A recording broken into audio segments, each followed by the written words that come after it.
Hi everyone, my name is Natalie Ledwell and this is the Inspiration Show. Today I have an awesome guest with me and we've got an amazing subject that we'll be talking about. We're talking about the quantum mind and how we have the ability to be able to heal ourselves and to create the reality that we want through that quantum mind.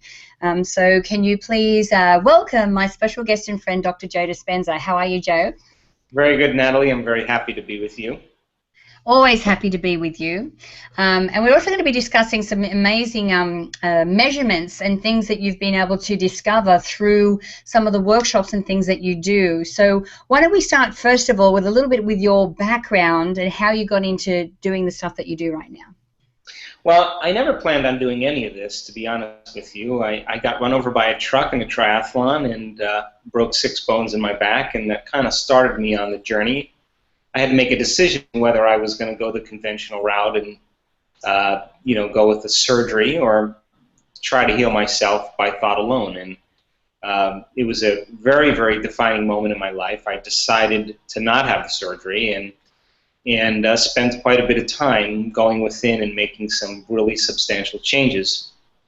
And recovered completely, and then started asking questions like, if I've done this, has anybody else ever done something similar to this? And so I started, looking at spontaneous remissions and the neuroscience of change and this concept called neuroplasticity and epigenetics and quantum physics. All of those things, Natalie, point the finger at possibility, at human potential.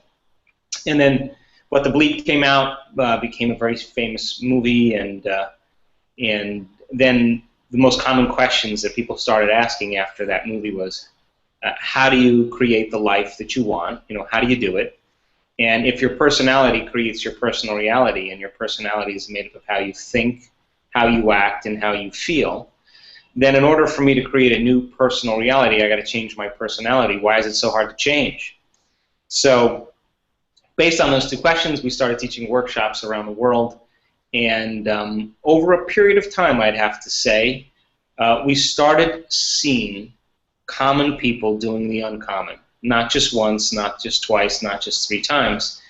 That we saw when people really understand vital information about who they are, and then they can speak about it. In other words, they can wire it in their brain and they develop a model of understanding. And then you can give them some instruction on how to apply that philosophy or the knowledge. If they initiate that information properly and they get their behaviors to match their intentions, they should have some type of change, some transformation.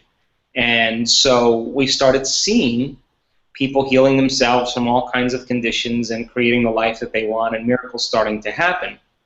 And it got very exciting because that's what led to some of the measurements we started doing, because we started seeing people in real time, right during our workshops, get up with very serious diseases and conditions and really begin to make very significant strides in their health and in their life right during the workshop. So we knew what was happening in real time. So that's when we decided to start doing the measurements and really seeing if we could demystify the mystical. And I think we made scientific history in the last year and a half. Yeah. So tell me, what are some of the things that you have been measuring that you've been seeing incredible results with? Well, one of the things that we know is that when you marry a clear intention with an elevated emotion, thoughts are the language of the brain and feelings are the language of the body, and when you combine how you think and how you feel, you create what I call a state of being. And a state of being is when mind and body are unified, or the body and the mind merge as one. So if we're going to get a clear intention, we have to get our brain working right. And so we began doing what we call quantitative encephalographic readings. We measure people's brain, like with electroencephalograph, EEGs. We measure what happens, and we measure them before they come to the event. They go through 4.5 days of training. Then we measure their brain at the end to see if there's any significant changes. We also randomly select 5 people per meditation or whatever exercise we're doing, and we measure their brain in real time to see if they're making any changes, how long they can sustain a change, what level of coherence they could create in their brain, what kind of energy they're creating, how different compartments of the brain are talking to each other, how neuroplastic the brain is, how fast they can slip into state. if they can overcome the chatter in their mind and how to do that. So, so we measure brains, and then we measure hearts. Because when you feel frustration, your heart does a very specific change in pattern. If you're feeling anxiety, there's a different pattern. But when you feel joy, or you feel appreciation, or you feel gratitude, or you feel care, the heart changes also and gets very coherent. And so we have our students wear heart rate monitors. We partner with Heart Math Institute, and they go in and out of meditation, and we're measuring when they open their heart how long they can sustain that and make it a skill. We also measure the energy of the room. When people say, oh my God, the energy in the room was so incredible. Well, I wanted to measure it to see if it really was incredible. And in every single event, we've done measurements for in the room, in the ambient space. There's been very, very, very significant elevations in the energy in the room. We also measure the energy around people's bodies, if they're going from particle to wave, if they're going from matter to energy, if they're freeing themselves from the chains of certain emotions that keep them anchored to the past, and the body's liberated, there should be a release of energy. So we wanted to measure energetic changes with very sophisticated instruments that really surpass the Kirlian photography to a very large extent. We also measure the energy centers of the body. If people are programming their autonomic nervous system, that these energy centers really should be more robust, they should be more aligned, and they should work in more harmony. And we also measured in one of our events epigenetic changes. We're measuring if a person's truly in a state of grace, then their DHEA levels, which are the kind of the regeneration hormones, should be going up, and their cortisol levels should be going down, and we saw that happen.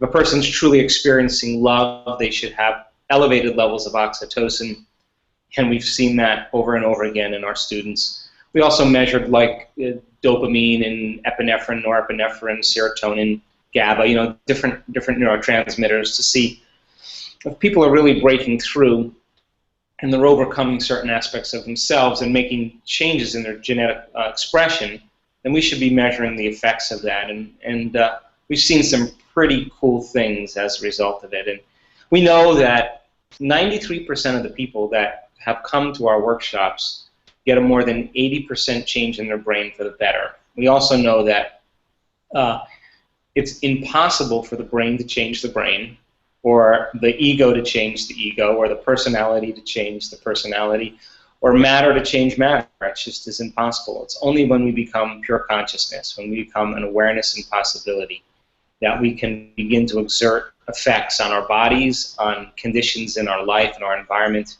and to create some new future time. So we gathered a lot of information, and I'm so hopeful and so excited that by presenting this information to people, they realize that they come, you know, loaded with all the biological and neurological machinery to really make changes in their life and create the life that they want. Exactly.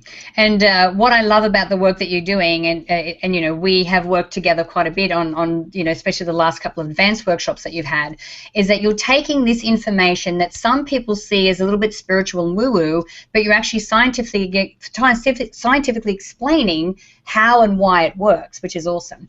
Now, I have a copy of your book here, You Are the Placebo, and I know that in this book you explain a lot further how all that works.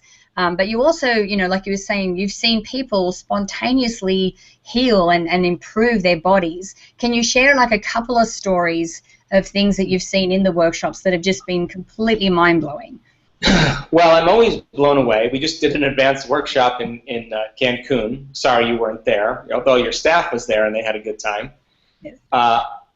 And I'm always amazed, Natalie, because, you know, when you talk about just placebo studies, you know, placebo works really well with pain control. It works really pretty good with depression and, you know, certain skin conditions. You see placebo work pretty well with those things. But I'm pretty sure now that we've exceeded the limits of the placebo, because once you understand how the placebo works, you know, why is it that you can give someone a sugar pill or a saline injection or perform some sham surgery or procedure And a certain percentage of those people will accept, believe, and surrender to the idea or the thought that they're getting something real. And they begin to program their autonomic nervous system to make the exact pharmacy of chemicals that they think they're taking in the external substance.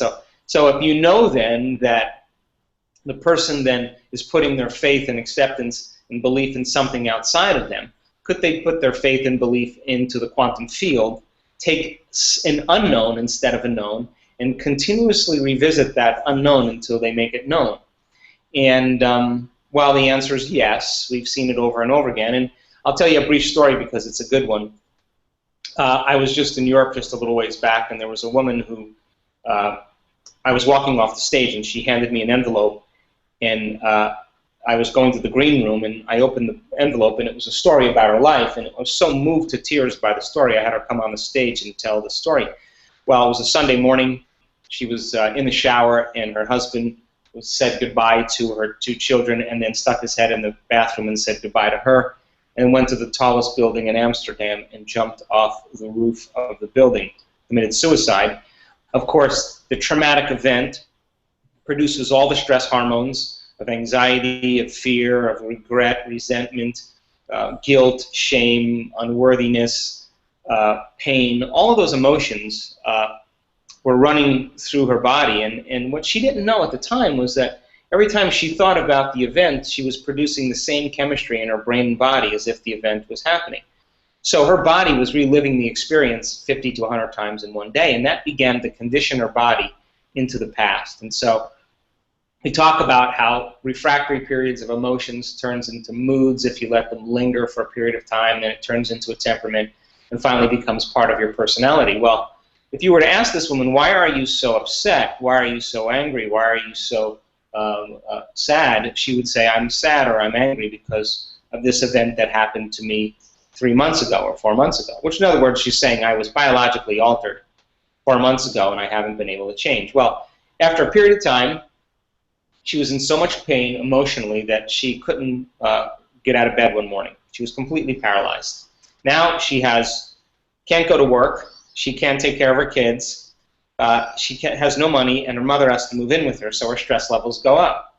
Of course, 3 months later, after being completely paralyzed and having no diagnosis, she develops these large ulcerations in all the mucous membranes of her body, in her mouth, her esophagus, in her bladder, her vagina, her anus. She's covered with these very large sores. Now, stress levels go up more because now she can't eat, and when she does, she's in more pain. And so it's the scientific fact that the effects of the stress hormones push the genetic buttons that create disease. And then now that she's even in more trouble, she develops esophageal cancer 3 months later after that. And now the diagnosis of cancer, of course, increases her stress levels, and she's in big trouble. So she comes to our workshop in Holland, and I talk about all the things about possibility and the new science of neuroplasticity and epigenetics, and you're not doomed by your genes, and you can signal new genes in new ways. And she listened really closely, although she had a very difficult time in that event because she couldn't think greater than how she felt. And she was thinking in the past because emotions are the record of the past. But she continued, and she came to a more progressive workshop in New York a few months later. And I remember because she was on crutches and a walker. She couldn't walk. And she had a breakthrough in that event. And then from that day forward, Natalie, she made a deal with herself that every single day that she would get up and do her meditation and be defined by a vision of the future instead of a memory of the past. And she said to herself, I'm not getting up from my meditation until I'm in love with my life. Now, to the materialist, to the person who's defining reality by Newtonian physics and by their senses, they would say she has no reason to be in love with her life. Her husband committed suicide, she can't take care of her children, she's paralyzed, she's got cancer, she's got ulcerations, she can't eat, a whole list of reasons why. But every day she was teaching her body emotionally what her future was going to be like. And in a very short amount of time, she was standing on that stage and she said, I have no cancer, I just came from my doctor. There's no evidence of cancer in any of the scans. I have no evidence or any signs of any ulcerations, any of my mucous membranes. I have no pain in my body. I have complete recovery of my limbs. And I'm remarried. I have a new husband. And I said to her, new personality creates a new personal reality. The disease of cancer existed in the old personality. She was literally somebody else. And because of that, she is the example of the truth. She did exactly what we said to do, and she did it religiously. And there were days where I'm sure she didn't want to do her meditation. I'm sure there were days where she didn't feel like getting up out of bed. And I asked her about it. And she said, those were the days that defined me. Because those were the days where I had the most incredible meditation, because my body didn't want to go into the future, and I kept bringing it into the future. And it was amazing, because her and many other people, when we study the testimonials of when they write up their stories, there's a common thread that's starting to happen, which I'm starting to see. When people truly have a spontaneous remission, they feel so happy and so whole and so satisfied with themselves, and they are in such a state of gratitude for life that they could care less if they have the disease. Over and over again, that's the moment the disease disappears. So there's a small example of somebody who applied all this information and turned her life around. So cool. I know, I love that story. I remember the last workshop of yours that I attended, you were talking about that.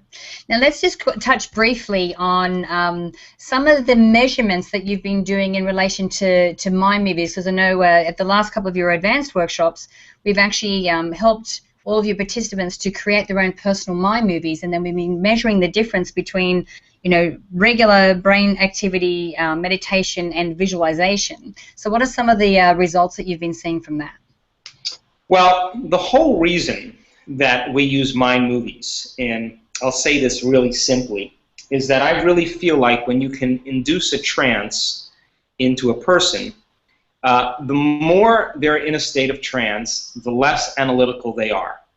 The more analytical they are, the less they are suggestible, or their ability to go into a trance. So we use a kaleidoscope to induce a trance, and then we have our students go right into their mind movies. And you know, when you were, listen to a song, if you listen to an Eagles song, the other day I was listening to an Eagles song on the drive home from work, and I started laughing because I started thinking about a girlfriend I had, when I was 17 years old, and I started thinking about all the things that happened. That's called an associative memory, right? So the song brings you back to a memory of your past. Well, I want to use the mind movies so that when people hear the song, they're remembering their future. And it's the same exact thing biologically in the brain and body. So we have students use their mind movies with a song so that they can feel passionate and feel the emotion of what that future is going to be like. And so when we started measuring some of the brain scans of people watching their mind movies, we saw an enhanced level of brainwave activity. But when we asked people then to close their eyes and to dimensionalize their mind movie, in other words, to put themselves into the mind movie and create height and depth and width and dimensionalize it, well, the amplitudes of energy that we were capturing in the brain on certain students probably have never been recorded in neuroscience history. We're talking about 10 to 50 times, one lady probably 100 times normal.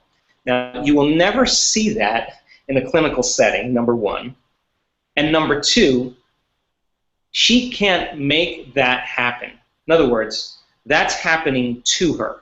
The inner experience that she's having in that moment is greater energetically than any past experience. And when the inner experience becomes greater than any past experience, that's the moment we rewrite the program. That's the moment the brain no longer has any evidence of the past any longer. And so the amplitudes of energy that we've captured in the mind movies research that we've been doing demonstrates that when a person really goes on to a full sensory experience, that when the neurotransmitters are right and the brain is primed the right way in trance, and we work with our students to get them to that level, they're more prone to accept, believe, and surrender to a future without any analysis. And that's when we begin to program their autonomic nervous system to live in the future instead of live in the past.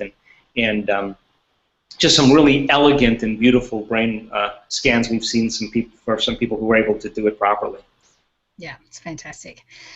Joe, we have run out of time, which I knew that we would, because this is such an incredible subject. But I know that you have put together a little offer for our, some gifts for our viewers, one including a teleclass, because I know, I'm sure anyone that's watching the show right now realizes we've just scratched the surface when I haven't even gotten deeply into anything here. So can you tell us a little bit about the little package that you've put together for our viewers? Sure. One of the things, we just did a teleclass. It's about an hour and 10 minutes or so. We do a teleclass the last Thursday of every month, and this particular one that we did was on fifth dimensional creation. In other words, most people, when they create, they have a vision of what they want, and then they have to go and get it, or they have to do something to get it. Well, that's kind of a matter-to-matter process. It takes time. But what we worked on specifically at the Cancun event in July was what we call fifth dimensional creation, which is, instead of you going to get it, it comes to you. And there's a science very specifically behind that. It's a very fast way to create. And so, standing on the shoulders of the event in Cancun, people requested that I talk more about it. So the teleclass is about 35 minutes or so of me talking about fifth dimensional creation, and then we answer some questions related to it. And then we also are offering a $50 discount to anybody who comes to any of our progressive workshops. And I know that I'm doing one in Baltimore in the first week in September, and then Phoenix in the second weekend of September. But it's on the website, and there's a whole list of events around the world. Wonderful. Yeah, so guys, if you click on the banner to the side there, it'll take you straight through to that page, so you could take advantage of those wonderful gifts that that Joe is offering for us. So thanks again, Joe, for joining me. As always, it's been an absolute pleasure having you here, and always an interesting conversation. Thank you, Natalie. Thanks. Okay, now guys, I encourage you to share this video. You can do that by clicking the Facebook and the Twitter share buttons on this page. Also, make sure that you download the app if you haven't done so already, so that you can watch the shows on the go. You don't necessarily have to be in front of your computer anymore. And make sure that you leave your email in the box on this page, so I can send you the Manifesting with the Masters video e-course. It's actually valued at $87, and I would love to send it to you for free. And make sure that you click on the banner to the side there to go through for Joe's gifts that he's offering for us today. So until next time, remember to live large, choose courageously, and love without limits. We'll see you soon.